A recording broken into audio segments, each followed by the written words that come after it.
parle aujourd'hui, en 2016, nous, on fait toujours l'évolution de la restauration du site, puis à ce jour, on a 50% du site qui est restauré.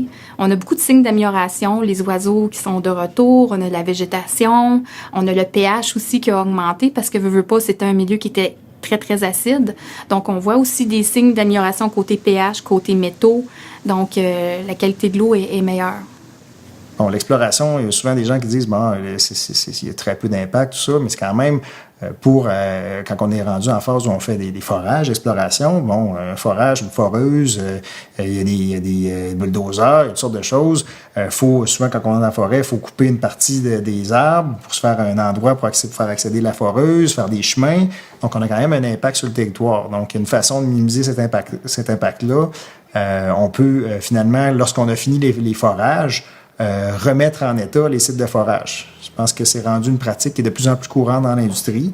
Dans le cas de Royal Nickel, au niveau du projet du monde, nous, ce qu'on a toujours fait dans les 5 années ou 5-6 années où on a eu des forages, c'est qu'après chaque forage, on avait une remise en état du site complète.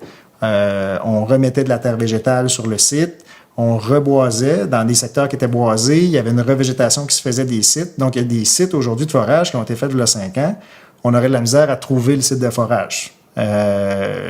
Souvent, les gens nous demandent, mais pourquoi vous faites ça si vous savez que vous voulez tendre vers une opération minière? Donc, normalement, ces sites-là, l'impact, on le verra pas parce qu'il va y avoir une mine là. Bon, on sait jamais si la mine va aller de l'avant ou non. Donc, nous, on veut s'assurer de faire en sorte qu'on va réduire le plus possible les impacts de notre activité, les impacts sur les autres usages du territoire au moment où on est là. Comment peut-on concrètement diminuer l'impact environnemental d'une industrie d'une aussi grande envergure?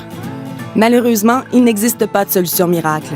Toutes les options doivent être envisagées afin de répondre aux réalités très différentes de chacun des sites, ce qui demande beaucoup de travail, de recherche et d'investissement.